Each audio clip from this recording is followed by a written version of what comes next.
మిత్రులందరికీ నమస్కారం. నేను మీ ఎంఎస్. ఈరోజు మనం తెలంగాణ రాష్ట్రం భద్రాద్రి కొత్తగూడెం జిల్లా అశ్వరాపేట మండలం గోగులపూడి పాత గోగులపూడి గ్రామానికి మనం వెళుతున్నాము.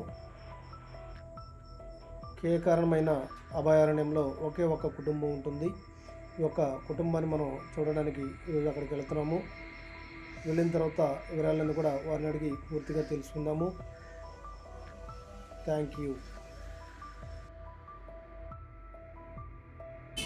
ఇప్పుడు మనం చూస్తున్నటువంటి యొక్క ఆలయం శ్రీ గుబ్బల మంగమ్మ తల్లి ఆలయం.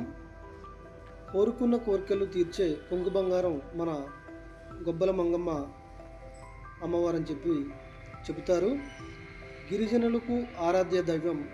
తెలంగాణ ఆంధ్ర ప్రాంతాల నుంచి ఈ యొక్క అమ్మవారి ఆలయానికి భక్తులు నిత్యం వస్తూనే ఉంటారు. వేలాది మంది భక్తులు అమ్మవారిని దర్శించుకుంటారు. వారు కోరుకున్న కోరికలు అన్నీ కూడా ఇక్కడ తీరుతాయని నమ్మకంతో అమ్మవారిని దర్శించుకుంటారు. 365 రోజులు కూడా ఇక్కడ అమ్మవారి పైనుంచి నీరు వస్తుంది కొండల్లోంచి. చూడండి, టెంపుల్ కూడా ఇది గిరిజనుల ఆధీనంలో ఉన్నటువంటి యొక్క ఆలయం ఎంతో ప్రసిద్ధి చెందింది. కోరుకున్న కోరికలు తీరుతాయని ఇక్కడ ఉన్నటువంటి వారు చెప్తున్నారు. ఇప్పుడు మనం అమ్మవారి ఆలయానికి లోనికి వెళ్తున్నాము. చూడండి, ఇదంతా కూడా అమ్మవారి ఆలయం.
ఇప్పుడు మనం చూసినటువంటి యొక్క నడకదారి గుబ్బల మంగమ్మ ఆలయం దగ్గర నుంచి 5 కిలోమీటర్లు నడకదారిని వెళ్ళవలసి ఉంది. చూడండి, ఈ కాలినడకన మనం ప్రయాణం చేస్తుండే వాగులు, వంకలు, ఎత్తైన కొండలు వస్తూ ఉంటాయి. ఈ కాలినడకన మనం 5 కిలోమీటర్లు ప్రయాణం చేయవలసి ఉంటుంది. చూడండి, ముగ్గురు తండ్రి, కొడుకు, భార్య, రెడ్డప్ప, లక్ష్మవ్వ, గంగిరెడ్డి.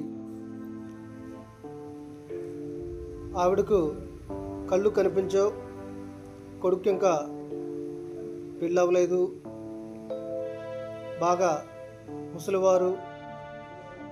తల్లిదండ్రులకి తోడుగా ఈ గంగిరెడ్డి ఉంటున్నాడు. గుబ్బల మంగమ్మ దగ్గరకు వీరు వచ్చి ఈ గంగిరెడ్డి అడవిలో నుంచి అభయారణ్యంలో అడవిలో నుంచి రోకల బండలు తయారు చేసుకొని వచ్చి ఈ యొక్క గుబ్బల మంగమ్మ గుడి దగ్గర వీరు అమ్ముకొని జీవనం సాగిస్తున్నారు. ఇతను వీళ్ళిద్దరిని కూడా పెంచుతున్నాడు. వారికి సరైన ఇల్లు లేదు. 2012లో పునరావాసం క్రింద ఇక్కడ ఉన్నటువంటి పాత గోగులపూడి వారందరినీ కూడా పునరావాసం కింద వేరే చోటకు పంపించడం జరిగింది. కానీ వీరు మాత్రం ఈ యొక్క దట్టమైన కేకారణ్యంలో ఒకటే కుటుంబం నివసిస్తుంది. కాలిబాటన సుమారు 5 కిలోమీటర్లు గుబ్బల మంగమ్మ గుడి దగ్గర నుంచి నడకగా వెళ్ళవలసి ఉంది. అయితే ఆ అటవీ ప్రాంతంలో అడవిలో దొరికేటువంటి పళ్ళు ఫలాలు, వీరు దుంపలు తెచ్చుకొని వీరు బ్రతుకుతున్నారు, జీవనం సాగిస్తున్నారు. చూడండి, ఈ అభయారణ్యంలో కేకరమైనటువంటి ఈ యొక్క దట్టమైన అటవీ ప్రాంతంలో ఈ యొక్క ఒకే ఒక కుటుంబం ఉండడం చాలా బాధాకర విషయం.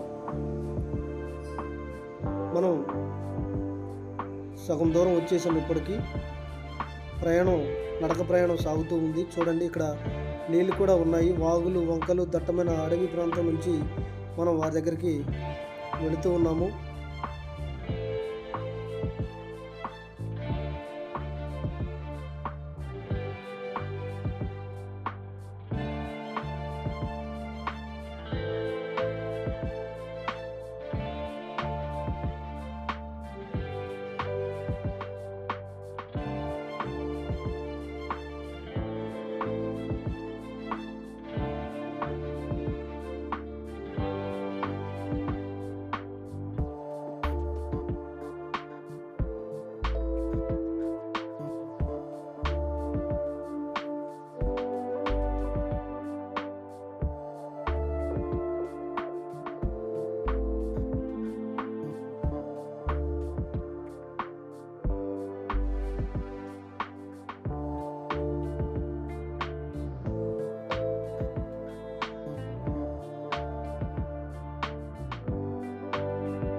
ఇప్పుడైతే మనం గ్రామ సమీపానికి వచ్చేసాము. ఇది మనం చూసినటువంటిది వారు ఖాళీ చేసినటువంటి పాత గోగులపూడి గ్రామం. ఇది 2012లో సుమారు 25 కుటుంబాలు ఇక్కడ నుంచి ఈ యొక్క గ్రామాన్ని ఖాళీ చేసి పునరావాసం క్రింద వారికి వేరే చోట వెళ్ళివ్వడం జరిగింది. ఇల్లు అయితే ఇచ్చారు, కానీ వీరికి జీవనోపాధికి భూమిగా నేను ఇవ్వలేదు. వీరు అందరూ వెళ్ళినా కానీ ఒకే ఒక కుటుంబం ఈ యొక్క అడవిని నమ్ముకొని ఇక్కడ జీవిస్తున్నారు. చూడండి.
ఇప్పుడైతే మనం ఆ ఒకే ఒక్క కుటుంబం దగ్గరికి మనం వచ్చేసాము.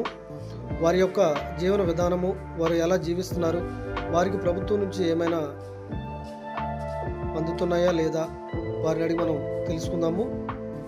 చూడండి, ఈ దట్టమైన కీకారణ్యంలో ఈ ఒకే ఒక్క కుటుంబం జీవిస్తుంది. తండ్రి, కొడుకు, తల్లి ముగ్గురు. ఈ ముగ్గురు, వీరిలో తండ్రికి కొడుక్కి ఆధార్ కార్డు లేదు. లక్ష్మవ్వకు మాత్రమే ఆధార్ కార్డు ఉంది. చూడండి, వచ్చేసాము మనమైతే ఇంటి దగ్గరికి.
రెడీ అయ్యారా?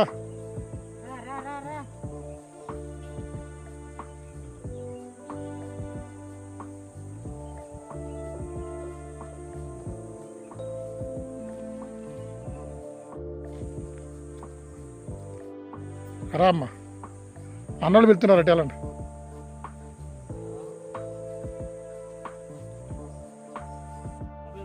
బాబాయ్ నీ పేరు చెప్ప. ఇక్కడ ఏం చేస్తారు మరి, ఎట్లా ఉంటారు ఇక్కడ? మరి కిందకి రారా, గొట్ట కిందకి ఇక్కడే ఉంటారు. ఆధార్ కార్డు ఉందా? ఆధార్ కార్డు లేదు. మరి ఇప్పుడు తినడానికి ఎట్టా?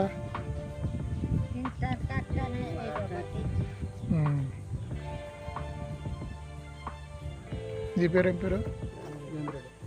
మరి ఏం చేసి మరి తల్లిదండ్రులను పోషిస్తారు మీరు? కిందకి వెళ్ళి తీసుకొచ్చి వెళ్తారు. ఆధార్ కార్డు ఉందా మీకు? అవి మీకు కూడా లేదా? అమ్మా మీకుందా? ఇప్పుడు ఎట్టమ్మా అన్నం ఎట్టమ్మా భోజనం? భోజనం అంటే మేము ఏదో పని చేసి ఆధార్ కార్డు ఉందమ్మా? ఆధార్ కార్డు పెన్షన్, వస్తున్నాయి, రేషన్ కార్డు. మరి కిందకి వెళ్ళరా, ప్రభుత్వం మీకు కాలనీలు ఎత్తున్నట్టుంది కదా? అక్కడికి వెళ్ళటానికి మాకు ఇక్కడే అంటే భూమి లేదు, దానివల్ల మేము ఇక్కడే జీవిస్తూ ఇక్కడే ఉంటాం అంటున్నారు, అడవిలోనే. మరి ప్రభుత్వం వచ్చి భూమి ఇస్తానంటే మీకు కిందకి వెళ్తారా?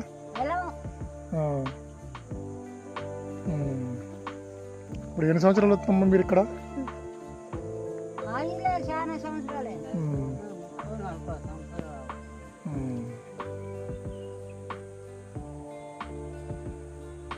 మరి మంచినీళ్ళు అట్టమ్మా? బాగునీళ్ళు అక్కడికి వెళ్ళాలి, అలా మెట్టకాడికి పోయి మళ్ళీ మెట్ట తిరిగి రావాలి. మరి ఇల్లు కూర్చుంది కదా, ఎటు ఇల్లు? కర్రన్నరకి వేస్తే అయిపోతుంది.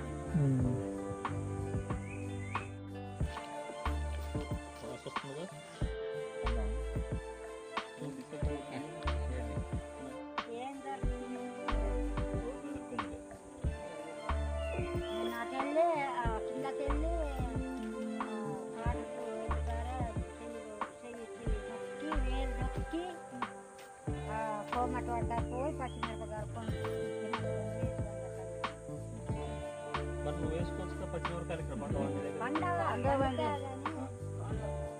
కోరు తినేస్తా కట్టుకోవాలి, చుట్టూ కంచి అవ్వాలి, ఏదన్నా కట్టాలి. దోమతెరలు కట్టాలి.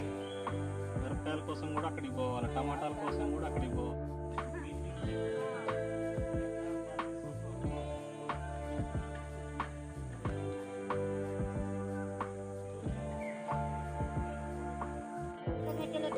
నుంచి దగ్గర అయితే కలుపుకోవాలి. చాలా దూరం. మీకు తెలుసా దారి? రోడే కానీ అప్పుడు ఉన్నప్పుడు ఈ గోరకర్ర అన్నప్పుడు తిరిగేవాళ్ళు, ఇప్పుడంతా బాగా తిరిగి అప్పుడు తిరిగేవాళ్ళు, ఇప్పుడంతా వండుకో అక్కడికి. వీళ్ళే పెద్ద పెద్ద ఈ తొర్రాలు, అడవి, డొంక. 2 కిలోమీటర్ ఒక 2 గంటలు పడుతుందా? ఇక్కడ నుంచి మనం ఆ ఊరు పోయి మీ కొత్త గోగులు కూడా ఎంత దూరం ఉంటుందా? సాయంత్రం ఏ ఊరు నుంచి దగ్గర అవుతుంది అది? కోయిల దగ్గర ఆ నుంచి కూడా 16 కిలోమీటర్లు, 10 కిలోమీటర్లు. ఉన్నారు. అక్కడే ఉరిసావాడు దేవాడు ఏం పేరు అది?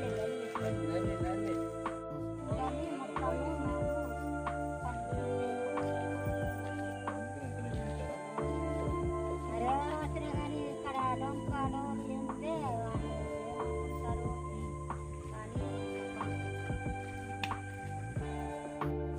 లొకేషన్ మీరు ఒక్కలే ఉన్నారు, రాత్రి దీపం లేదు, నగిరి వేసుకున్నారు.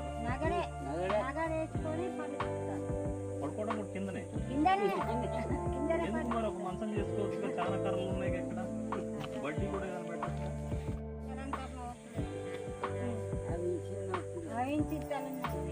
అదేలే అమ్ముతారా? అమ్ముతా మరి మేకలకు 4 ఆడుకోవచ్చు కదా, ఎందుకు ఆడుకోరు? పెద్ద పెద్ద కోళ్ళు ఉన్నప్పుడు మొత్తం పందారు పందెం పెట్టారు. మరి స్నానానికి అక్కడికి వెళ్ళిపోతారా? దానాలు కట్టే రాత్రిళ్ళు అస్సలు కనపడవు, కళ్ళు పగులు కొంచెం కాపాడితే, పగులు కొంచెమే కాపాడతాయి, కొంచెమే కనబడతాయి. రేచీకట్ అయ్యి ఉంటుంది కోశ, పోషకాహార కొంచెం వచ్చేటువంటి రేచీకట్లు అయి ఉండొచ్చు. కోశ ఇంత వయసులో ఇంకా అంతకంటే ఎక్కువ మనం కూడా అయ్యి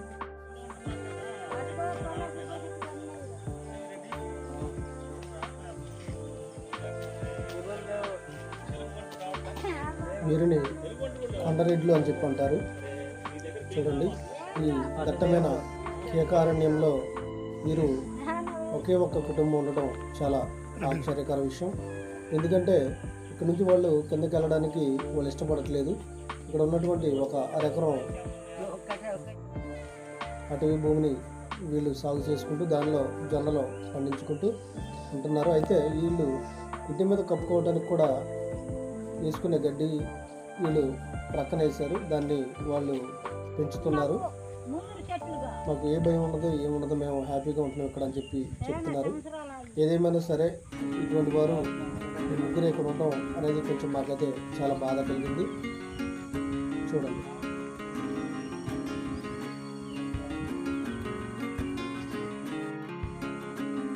ఊర్లో వేస్తావా? మరి ఊర్లో వేస్తారా?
ఇటే ఇటు చూడండి.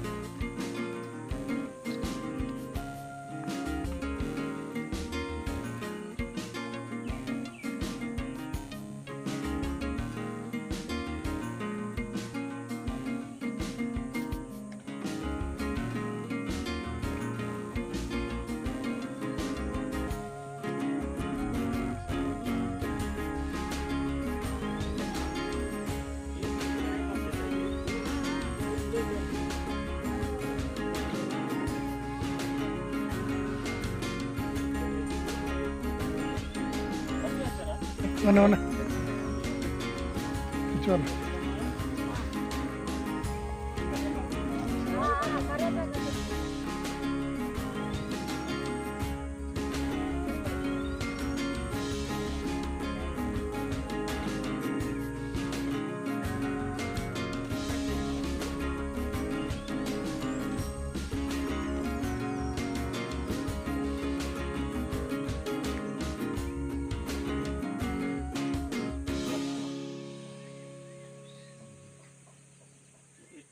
మంచి ఫోటో ఇటు పెంచుతున్నావు కదా ఒక పక్క. మీరు కట్టేసి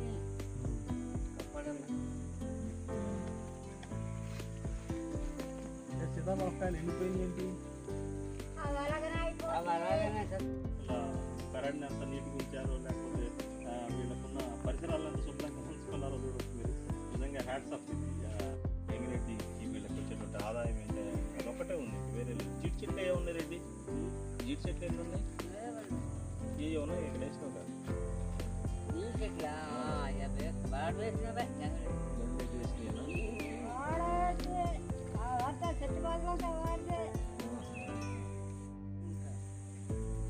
ఇట్లాంటి పరిస్థితి అయితే మనకి కనపడతా ఉంది. ఒక్కొక్కరు లేకపోతే కూడా కష్టంగానే ఉంది జీవనం సాగి సంవత్సరానికి.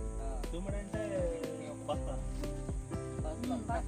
తక్కువ, అది మీ ముగ్గురు సరిపోతుంది. జావ కాసుకుంటారు.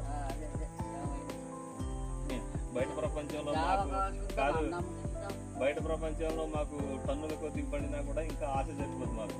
ఎకరానికి 50 బస్తాలు 60 బస్తాలు అయినా కూడా ఇంకా ఏమైనా ప్రయోగాలు చేసి బస్తాలు మందులు వేసి పండించేటువంటి పరిస్థితులలో వాళ్ళకి బస్తా జొన్నలు కూడా కావు. అంటే తూముడు అనేది నాకు ఆ పదం నేను విన్నా కానీ దానికంటే దాన్ని ఎట్లా కొలుస్తారు ఏంటి ఎన్ని కేజీలు అయితే తెలియదు మాకు. అయినా సరే అక్కడ పెట్టి ఉంచేసారు.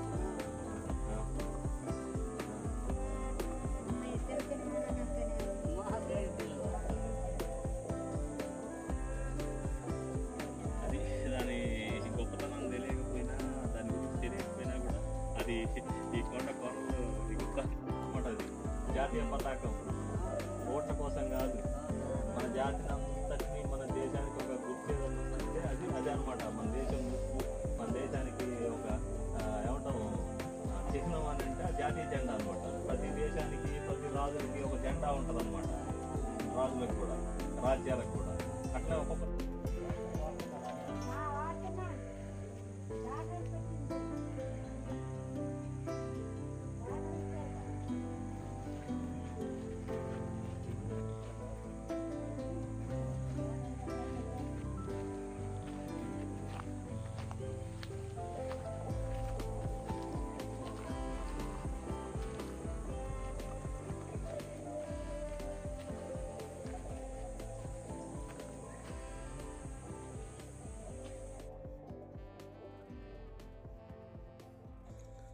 అయితే ఇప్పుడు మనం చూస్తున్నది కుమారుడు కొడుకుంటాడండి. ఈ చిన్నది దీనిలోనే కొడుకుంటాడు, అందులో తల్లిదండ్రులు ఉంటారు. చూడండి, లోన చూపిద్దాం ఒకసారి. ఇది అతను కొడుకుంటాడు ఇందులో. చూడండి, ఈ విధంగా ఉంది లోన. ఇంట్లో మాత్రం ఇతనికి ఇంకా పెళ్ళైతే అవ్వలేదు, వయసు కూడా 30 సంవత్సరాలు పైబడి ఉంది. అయితే వీరు రాత్రిపూట వెలిగించుకోవడానికి వీళ్ళకి కిరోసిన్ కానీ కొవ్వొత్తులు కానీ లైట్లు కానీ ఏమీ లేవు కాబట్టి వీరు పుల్లల పోగు చేసుకొని నగిడి అంటారండి, నగిడి పెట్టుకుంటారు. ఈ నగిడి వెలుతురులోనే వీరు జీవనం సాగిస్తున్నారు. చూడండి, పుల్లలను పోగు చేసుకొని వీళ్ళు నగిడి పెట్టుకుంటారు. ఆ వెలుతురుకి వారి దగ్గరికి జంతువులు కూడా ఏమి రావు, తెల్లవాళ్ళు కూడా అలానే ఉంటారు.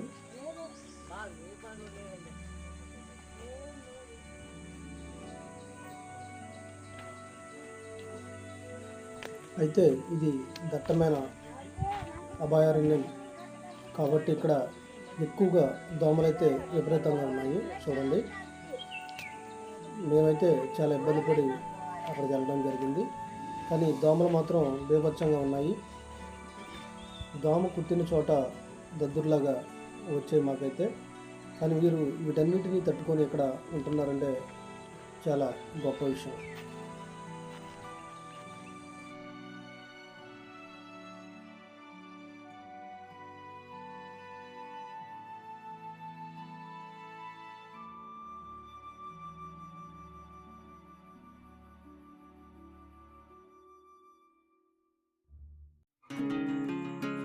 ఈవిడ పేరు లక్ష్మవ్వ. ఈవిడకి కళ్ళు కనపడవు, అయినా సరే ఈ విధంగానే ఉంటుంది. ఇంకొక ఆవిడకే పెన్షన్ అయితే వస్తుంది. వాళ్ళిద్దరు కూడా, కొడుక్కి తండ్రికి కూడా ఆధార్ కార్డు అనేది లేదు.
రెడీ అయ్యారా?